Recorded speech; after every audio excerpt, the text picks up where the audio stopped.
Fatkeqësisht jo në gjendjen më të mirë të mundshme që do duhej të ishte Kosova, jemi ende nën sanksione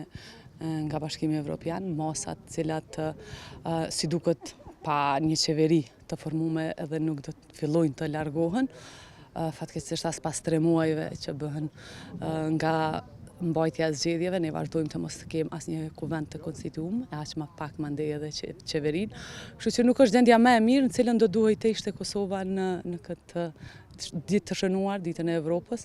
dhe aq më shumë kur kemi shumë punë për të bërë, nëse synimi jonë është drejt integrimit në institucionet evropiane,